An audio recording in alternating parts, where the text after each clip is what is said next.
الحمد للہ رب العالمین وبہ نستعین اما بعد۔ نبی کریم صلی اللہ علیہ وسلم کا ارشاد ہے کہ رمضان المبارک کی ہر شب و روز میں اللہ کے یہاں سے جہنم کے قیدی چھوڑے جاتے ہیں، اور ہر مسلمان کے لیے ہر شب و روز میں ایک دعا ضرور قبول ہوتی ہے۔ شب و روز یعنی رات اور دن۔ بہت سی روایت میں روزے دار کی دعا کا قبول ہونا وارد ہوا ہے۔ بعض روایت میں آتا ہے کہ افطار کے وقت دعا قبول ہوتی ہے، مگر ہم لوگ اس وقت کھانے پر اس طرح گرتے ہیں کہ دعا مانگنے کی تو کہاں فرصت، خود افطاری کی دعا بھی یاد نہیں رہتی۔ افطار کی مشہور دعا یہ ہے: اللہم لک صمت وبک آمنت وعلیک توکلت وعلی رزقک افطرت۔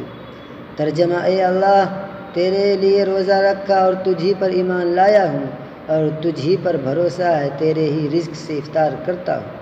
حدیث کی کتابوں میں یہ دعا مختصر ملتی ہے۔ حضرت عبداللہ بن عمر بن عاص رضی اللہ عنہ افطار کے وقت یہ دعا کرتے تھے: اللہم انی اسألک برحمتک التی وسعت کل شیء ان تغفر لی۔ ترجمہ: اے اللہ، تیری اس رحمت کے صدقے جو ہر چیز کو شامل ہے، یہ مانگتا ہوں کہ تو میری مغفرت فرما دے۔ بعض کتب میں خود حضور صلی اللہ علیہ وسلم سے یہ دعا منقول ہے: یا واسع الفضل اغفر لی۔ جب افطار سامنے ہو یہ دعا پڑھی جائے۔ ترجمہ: اے وسیع عطا والے، میری مغفرت فرما۔ اور بھی متعدد دعائیں روایت میں وارد ہوئی ہیں، مگر کسی دعا کی تخصیص نہیں۔ اجابت دعا کا وقت ہے، اپنی اپنی ضرورت کے لیے دعا فرمائیں۔